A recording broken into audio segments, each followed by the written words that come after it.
Somnath Dhotre, Republican party of इंडियाचा जिल्हाध्यक्ष।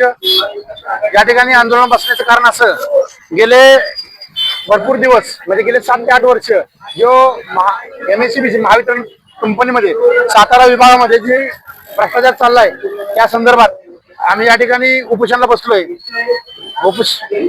आणि उपोषणाला बसायचे आमचे ठळक एक 5-6 मुद्दे आहेत। त्यातला पहिला मुद्दा असा आहे, ज्या आपण टेंडर प्रक्रिया असते, निविदा प्रक्रिया, त्यामध्ये जी पात्र व अपात्र ठरवण्याची संपूर्ण प्रक्रिया सार्वजनिक करण्यात यावी।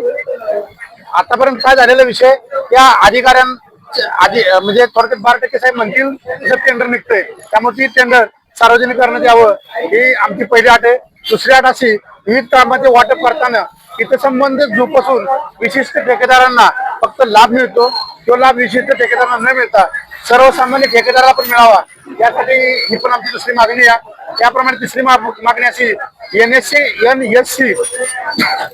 NSC कंपनीमध्ये कामाच्या अंदाजात केवळ 50 ते 60% रकमेवर शासनाच्या निधीतून कामे करण्यात आली असल्याचा आरोप आमचा आहे।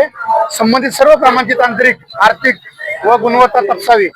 त्याप्रमाणे चौथी अट अशी, बदलीला पात्र असलेल्या जे अभियंता 12% साहेब आहेत, त्यांना या ठिकाणी 7 ते 8 वर्ष आहे तिथं, त्यांची बदली न होता इथंच कसे का राहिले याची पण त्यांनी माहिती द्यावी। 5वा मुद्दा असा आहे, प्रत्येक कामामध्ये ते अवैधरित्या पैशाची मागणी करतात, हे कुठेतरी थांबावं। आणि हे न थांबल्यास आम्ही येणाऱ्या काळात आमचे महाराष्ट्राचे राज्याचे उपाध्यक्ष दादासाहेब भोवाळ यांच्या नेतृत्वाखाली याच ठिकाणी आम्ही तीव्र स्वरूपात आंदोलन छेडणार, एवढं नक्की।